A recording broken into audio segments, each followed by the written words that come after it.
Bienvenue dans Méditons ensemble. Chaque jour, du lundi au vendredi, nous allons partager un moment de méditation et de réflexion ensemble pour nous connecter à Dieu et à nous-mêmes. Dans un monde où la vie peut être rapide et agitée, nous invitons à prendre un temps d'arrêt pour respirer, pour écouter et pour se laisser guider par la parole de Dieu.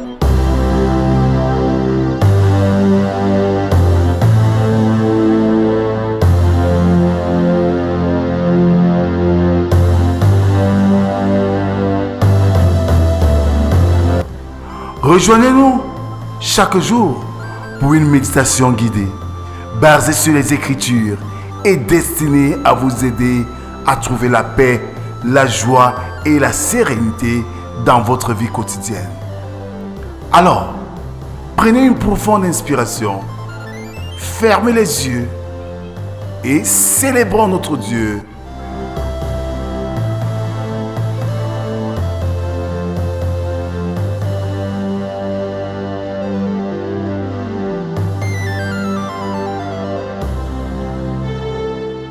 Alors, bien-aimés dans le Seigneur, bonjour. Nous sommes aujourd'hui le mardi 8 avril 2025.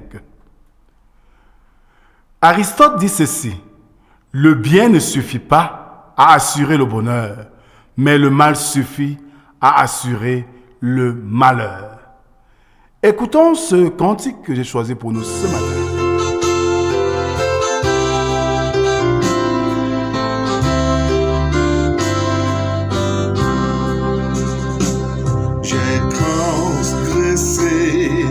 Sainte loi, le péché vainqueur règne en moi pour me présenter devant toi. Je n'ai que ma souillure. Prends-moi tel que je suis, sans vertu, sans appui. Tel que je suis, lave mon impur.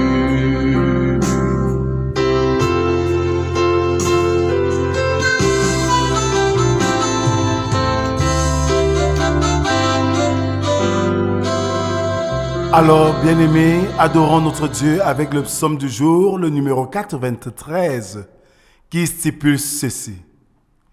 Yahweh règne, il est vêtu de majesté, il est vêtu enveloppé de puissance. Oui, le monde est stable, point ne bronchera. Ton trône est établi dès l'origine. Depuis toujours, tu es. Les fleurs déchaînent, ô Yahweh, les fleurs déchaînent leur voix, les fleuves déchaînent leur fracas. Plus que la voix des eaux innombrables, plus superbe que le ressac de la mer. Superbe est Yahweh dans les hauteurs. Ton témoignage est véridique entièrement. La sainteté est l'ornement de ta maison. Yahweh en la longueur des jours. Amen. Merci Seigneur pour cette autre occasion que tu nous donnes ce matin de nous réunir devant toi pour te célébrer, pour écouter ta parole. Viens Seigneur, sois avec nous. Viens Seigneur, instruis-nous. Parle Seigneur, nous t'écoutons. Amen. Ce matin, nous méditons dans l'évangile de Jésus-Christ selon Luc chapitre 22, du verset 24 à 20. Luc 22, versets 24 à 30, autant pour moi. Là, il est écrit: il s'éleva aussi entre eux une contestation. Lequel d'entre eux pouvait être tenu pour le plus grand? Il leur dit: les rois des nations dominent sur eux, et ceux qui exercent le pouvoir sur eux se font appeler bienfaiteurs. Mais pour vous, Il n'en va pas ainsi. Au contraire, que le plus grand parmi vous se comporte comme le plus jeune, et celui qui gouverne comme celui qui sert. Quel est en effet le plus grand, celui qui est à table ou celui qui sert? N'est-ce pas celui qui est à table?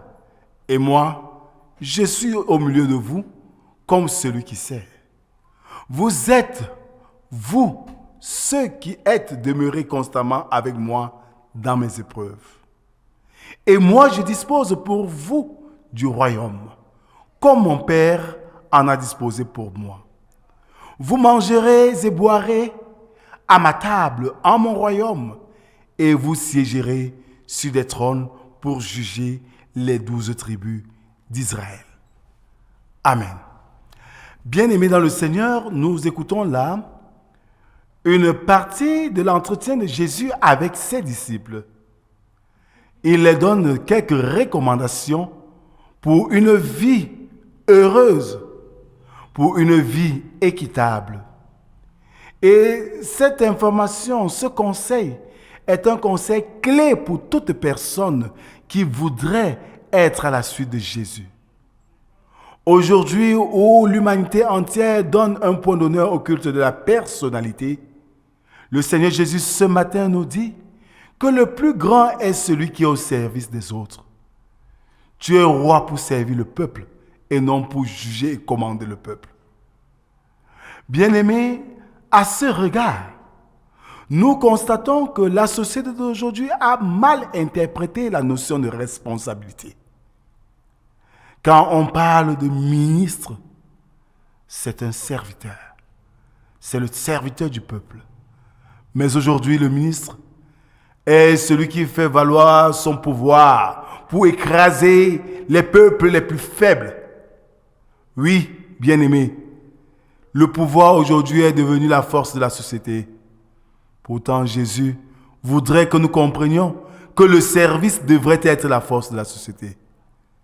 Que le Seigneur bénisse en nous l'écoute de sa parole et qu'il nous aide surtout à la mettre en pratique.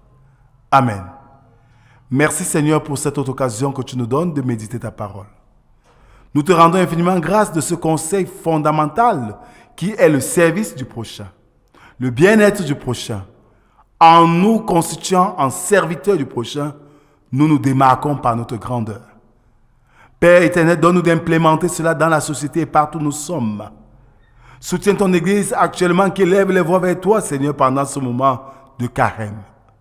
Nous pensons à ceux, Seigneur, qui sont malades, ceux qui désirent, Seigneur, ta présence, ta visitation, ceux, Seigneur, qui sont à la recherche d'un conjoint, à la recherche d'un épanouissement spirituel. Oui, Seigneur, voilà leur secours. Ne les abandonne pas. C'est au nom de Jésus-Christ, ton Fils, que nous t'avons ainsi prié. Lui qui nous a appris à te dire, notre Père qui es aux cieux, que ton nom soit sanctifié, que ton règne vienne, que ta volonté soit faite sur la terre comme au ciel. Donne-nous aujourd'hui notre pain de ce jour. Pardonne nos offenses, comme nous pardonnons aussi à ceux qui nous ont offensés. Ne nous soumets pas en tentation, mais délivre-nous du mal, car c'est à toi qu'appartiennent le règne, la puissance et la gloire pour les siècles des siècles. Amen. En guise d'exhortation, bien-aimés, le plus grand est celui qui est au service des autres. Sois au service du prochain et tu es le plus grand aux yeux du Seigneur. Que la grâce, la paix, l'amour de Dieu soit et demeure sur chacun d'entre nous, au nom du Père, du Fils et du Saint-Esprit, un seul Dieu éternellement béni. Amen. Bonne journée à tous et à demain si Dieu le veut. Shalom.